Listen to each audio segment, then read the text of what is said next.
Would you like to know exactly where I've bought my latest two investment properties and exactly how much money I've paid for these deals and what my plans are moving forward? Well, all these things will be unpacked in today's video. And if you stick around a little bit longer, I'll reveal the specific addresses of these properties so you can look them up yourself and see where I'm putting my money in today's market here in Southeast Queensland.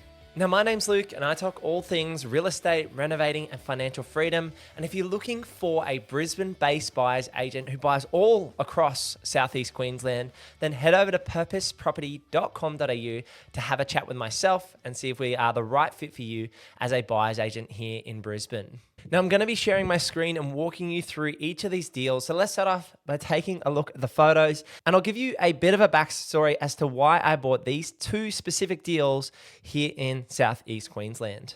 Now, on screen, you can see the very first deal that I've purchased. Now, this property was bought or signed under contract in the first week of March in 2025. And I actually bought the next deal, which I'm going to show you, a day later. Now, being a Brisbane buyer's agent and a chartered accountant and growing a larger portfolio, which is sitting around the $9 million mark in terms of the value at this point in time, I'm being somewhat aggressive in my approach to making offers and buying the right deal for me and my family's circumstances. Now, to give you a current breakdown of where my property portfolio sits, I own two properties in the inner ring of Brisbane City in Kelvin Grove and Greenslopes. I own a property in Bray Park on the north side of Brisbane, which I'm due to complete a granny flat this week for handover. And I also own a property in Shayla Park on the south side of Brisbane. So the properties that I purchased right now were in Ipswich City Council, and these are at the more affordable price point. And we're seeing a lot of good value buying at that $600,000 to $900,000 price point at this time here in Southeast Queensland. Now, that price range isn't going to get you into Brisbane City Council. You're going to need $900,000 plus for freestanding houses. But in Moreton Bay, you can buy houses in the 800,000s, and Logan in the 700,000s, and in Ipswich, where I purchased, in the $600,000 price range. It's still possible. Trust me, we do it. We've been doing it the last 6 months, and it's still possible to buy fantastic deals in Ipswich City Council in the $600,000 price range. Now, I think in 12 months' time, these deals aren't going to be out there, that the sub 700K price bracket is going to grow significantly in the near future. And so that's why I've speculated and I've bought these deals as long-term plays in my property portfolio so that I can set my boys up and myself up in terms of our financial future by adding secondary dwellings or potentially strata titling or even subdividing off these dwellings that I plan to build on the back of these deals. And funnily enough, I purchased the properties in the exact same street, and there's a recent sale asking offers over $700,000, which has just gone under contract. And if you stick around a little bit longer, I'll reveal to you the exact prices and the addresses of these properties. So let's dive in and take a look at the photos. Now, on screen here, you can see the first property that I purchased. So this is the front facade. You can see that the paint is flaking here on screen. You know, it looks a little bit sad and worse for wear. There's a bit of overgrown plants and shrubs on screen as well. And the gutters, fascia boards are a bit tired, but that's all okay, factored into the pricing. So you can see here on the left-hand side, we've got drivable side access, which is very important to me as a property investor, that there is clear drivable side access when I'm looking to build a secondary dwelling or strata title or subdivide in those circumstances. This gives you an aerial shot of the property from the front. And so I plan on clearing those trees on the left-hand side, clearing all the shrubbery and trees along this side of the property and leaving the rest on the right-hand side for some nice privacy from the street. I'm going to put a concrete driveway down the side here past this garden shed, and there's actually a lot more room out the back of this property than you might see from the photos here. You also might notice that the roof has a bit of rust there, and so in the next few years, I budgeted as part of my plans for this property and this deal to repaint the exterior, to potentially resurface or repaint the roof, or even do a roof replacement in the next 5 years. That was budgeted as part of this purchase price. And so you'll be very excited to hear what I paid for this specific property only a few months ago. Now, as we look at an aerial shot of this deal, you can see exactly where the house is positioned. Now, let me just show you a bit better on screen. Give me one sec. That's a little bit better. So now on screen, you can see the exact layout of the 1,052 square meter block. Now, one of the things I love is where the position of the house is, because when we're looking to buy a property, when I'm looking to buy a property and develop it or do something to it, especially with secondary dwellings, I want to make sure the house is positioned to the front of the block and on one side. That's the ideal scenario. Now, if you get a corner block, you can do a little bit more there, but this being a battle axe style property and 1,000 square meters plus is very good because of Ipswich City Council rules around secondary dwellings and subdivisions. The bigger the blocks are, the bigger the secondary dwelling you can build. 3-bed, 2-bath, even up to a 4-bed, 2-bath home in the backyard when you get these bigger blocks. Now, as you move through, this house is in reasonable condition inside. It's not a beauty of a property. You can see it's asbestos sheets.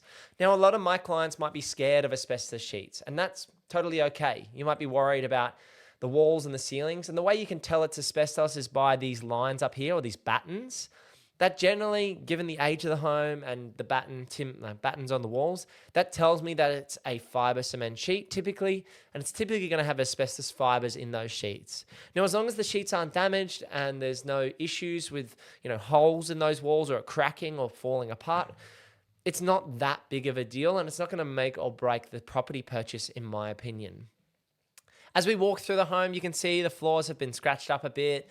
Again, we've got a view of the front door being a little bit tired and worse for wear in terms of curtains and window openings. The kitchen is very basic and functional. It's a 2-pack kind of blue countertops. It's got a dishwasher. It's got a cooktop. You can see it's rusting out a little bit, gas cooktop, and a basic sink over the window. It's functional. It works in terms of a floor plan with a living, kitchen, and dining area. It's not a beautiful, modern, brand new home, but that's not exactly why I'm buying this property. I'm buying it for the block size, and I'm sprucing up the front house at, over a period of time. So as we move through, you can see the dining area here, just a nice small space towards the back of the home. Then the bedrooms, again, they've got that asbestos sheets, which you can tell from that battening around. Very basic. Yes, the floors are scratched, but it is an older property. This room has carpet in it. Again, ceiling fan with a light combo there. And another 3rd bedroom, which is a little bit smaller than the other 2 rooms, but you can see someone here would be using this as a gaming setup and a bedroom as well.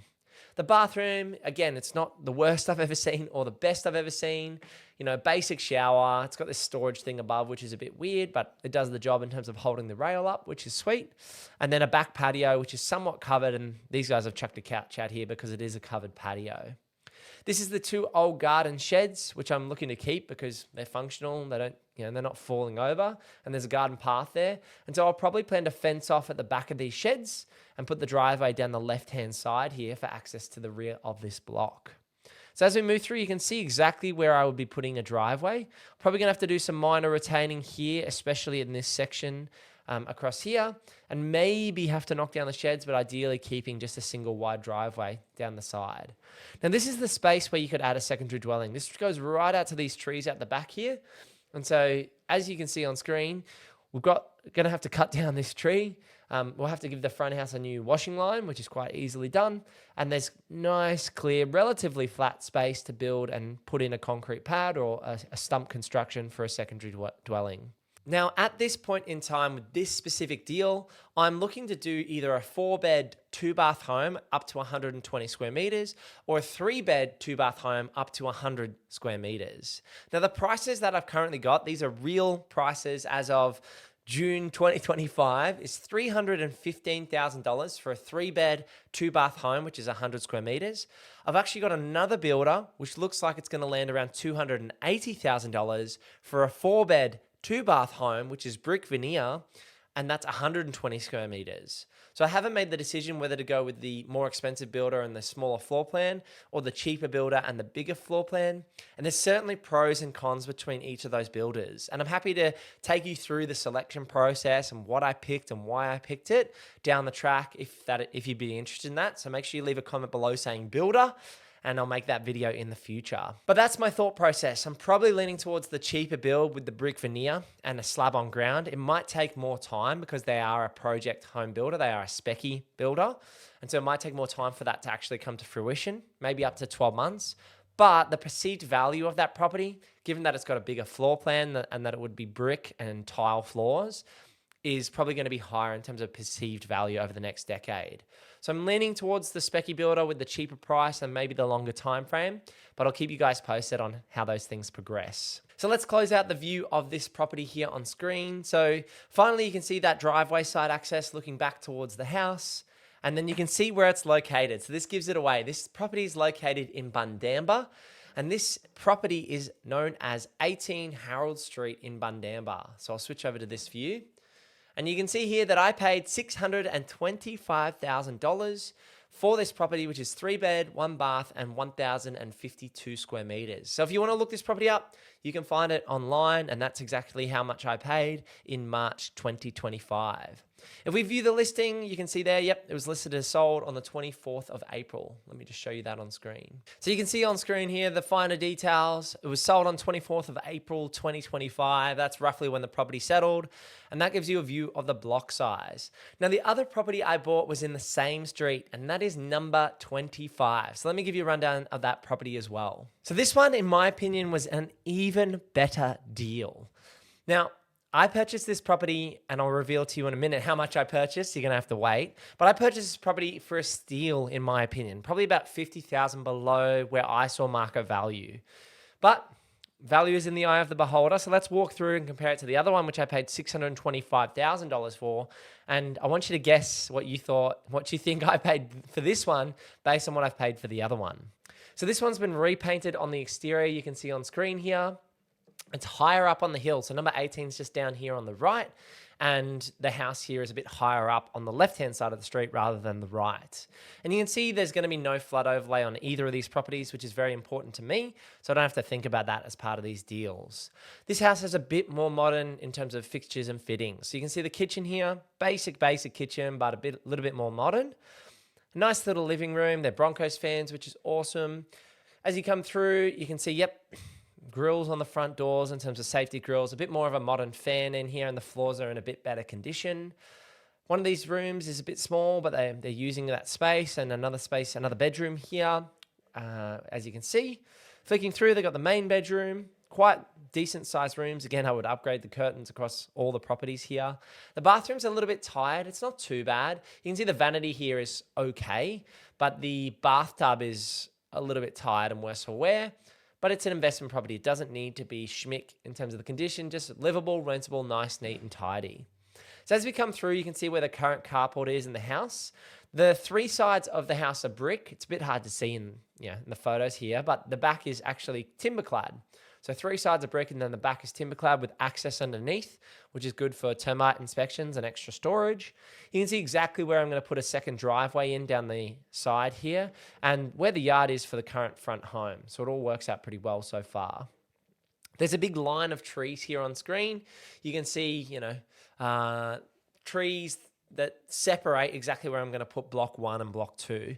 And the neighbor's actually done all the fencing for me on the left-hand side, so that's a big upgrade in terms of, work I would need to do. So this front house is very set up and ready to go to be separated from a rear dwelling based on the fencing, hills hoist out the back, and nice, neat, tidy condition. As we move through, this is the rest of the property. So this property is 1,100 square meters or just over. And you can see where these trees are, and as the block falls away, you can see I probably retain and cut in the block here.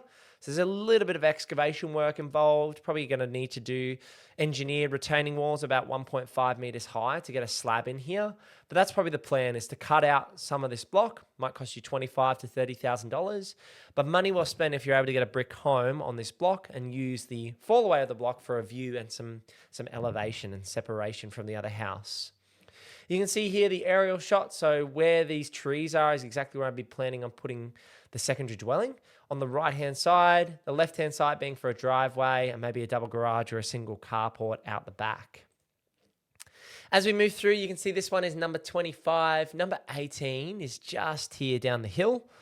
I think it is this one here. So they're not far away from each other. They're just a few houses away. The block does slope a bit more heavily on number 25. And there is a train station in Bundamba here. You can see Ebvale Station here and Brisbane CBD off in the distance. It's about a 45-minute drive to Brisbane or about an hour on the train. So not too far given that the price point is sub $700,000. And you can see here that big block where I'd be looking to build the secondary dwelling on the left-hand side here, leave some of the trees closer to the front house and clear up the block nicely there. That gives you another aerial shot of the block, which is a pretty good view.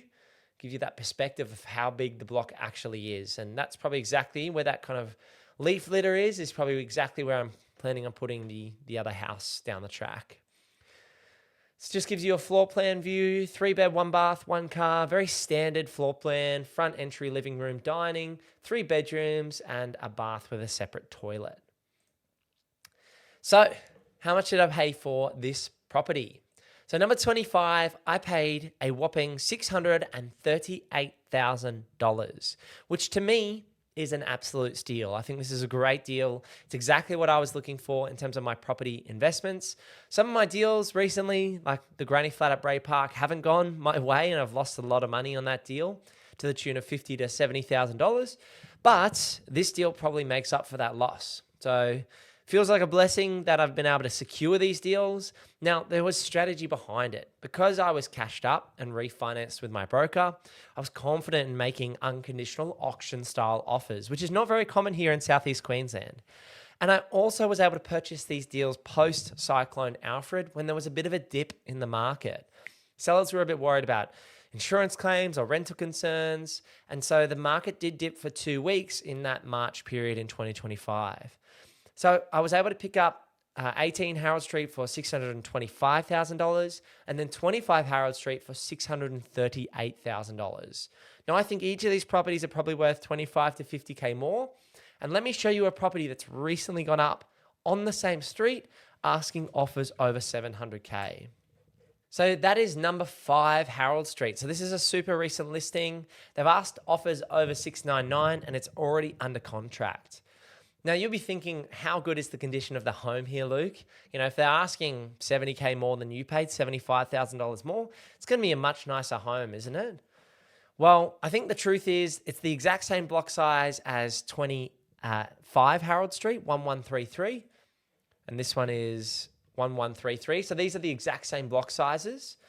Now, I think I just got great deals and I was able to buy at an opportune time. This property is in tough nick. So the exterior looks okay. You can see the condition of the roof and the exterior looks good. But then as we go through the photos, you'll see it's closer to the main road than the properties that I've bought further up the hill. And it's also a great block size. Like whoever buys this is going to be happy with the block size. You know, some trees to clear, but relatively relatively flat and clear access down both sides of the house. You can see there's clear access on this side and decent access on this side, but you're probably sticking to the right-hand side of the home. And then as you come through, you'll see how rough the kitchen is. So this needs a full new kitchen, in my opinion, potentially a flooring upgrade as well. It's very open plan, the current kitchen, potentially paintwork, floors and paintwork in the bedrooms, the bathrooms, okay, but it could certainly do with some modernization, let's put it that way. And these paneled walls are a real pain. They're an absolute annoyance, frustration. You've got to rip them out and re-gyprock these areas. But as you can see, the roof is probably asbestos. So that would be a bit of a pain to change. So you're probably, as a rental, going to keep those. But you can see flat space in the backyard, which is the whole reason I'm looking at this style of deals, is for the block sizes. And some covered patio area, which is quite large off to the side of the home. So this one I think's gone for around the $700,000 mark, which is why I think I've bought very, very well in terms of value buying in Bundamba in recent times. Now, Bundamba, from our data and metrics here at Purpose Property, looked very undervalued the last 6 months. The train line access, when you look at Goodna and Gales, those areas are going for $700,000 to $800,000. And then you got Rockley and Darra, which are $900,000. And so given that it was the next stop along the train line, it's got a very good pub at the PA Hotel. It's got a lot of commercial industry around it, Bunnings, Costco, major shopping centers, factory, industrial style shops as well. There's a lot going for it in terms of the train line access to the city, the jobs and infrastructure and amenities that are around that area, and these bigger blocks. So I think what's going to happen in the near future, that all these bigger blocks are going to jump from 600s to 700s towards the $800,000 mark. As people realize these opportunities are out there, they're in the market. And so I think number 5 Harold Street's probably been snapped up, and these deals are going to be harder to come by. Now, I'm probably shooting myself a little bit in the foot here by making this video and sharing this content with you, because I am revealing where I'm buying and why I'm buying there. And so it's probably going to create a little bit more demand in the buyer's agency when we're competing on deals like this. But that's why I make these videos. My idea is to help you out there. Whether you sign up for our buyer's agency services or not, we're here to help. And so that's been the last 5 years of making content here on YouTube, is to share the journey, to share what I'm going through, why I'm going through these deals, and how they fit into the bigger vision and my portfolio. So as a landing point, these are deals 5 and 6 for me in Southeast Queensland. And I'm probably going to look to sell off 1 or 2 properties in the near future, in the next few years, to reduce some of the debt, reduce some of the risk and headaches that we've got on the property portfolio, and balance the risk that we've been taking in terms of buying these deals and adding value and renovating, and ideally adding these secondary dwellings out the back of these properties to boost the cash flows, to boost the depreciation and returns, and to start working towards the passive income goals that Emily and I originally set when we started our property portfolio. These deals in particular feel like such a blessing to me and my family. And obviously I'm doing this every day of the week with my team on the ground. And so when people ask me, why should I use a Brisbane buyer's agent? Now you're telling me where to buy, what I should buy, Luke. Why wouldn't I just go out there and buy it? Well, the reason people pay us $20,000 for them to help secure the right property is you're leveraging our time, our knowledge, and our skills to help you find the right property for the right price in the right location. And we do this week in, week out with a fully dedicated team who are boots on the ground specializing in the Southeast Queensland market. We currently cover Brisbane City Council, Logan, Moreton Bay, Redlands, and Ipswich, and are currently expanding into the Gold Coast as well, which will be formally launched at the end of this year, but we're already, buying in the right pockets there in the Gold Coast. And so I'm really excited to be sharing these deals with you. But if you want to work with myself and the team in securing the right property for the right price in the right location here in Greater Brisbane, head over to purposeproperty.com.au to book in a free chat with myself, and we can sit down, chat about your situation, and talk through how we can potentially help you buy a property here in the market in the next 3 to 6 months. So I'd love to hear your thoughts in the comments below. What do you think of these recent deals? And do you want me to make a video breaking down the specific builders that I'm using and the price costings or the price listings they've given me? Make sure you leave that builder comment down below as well. And click this video over here for more things real estate, renovating, and financial freedom. I'll see you in the next one. Peace.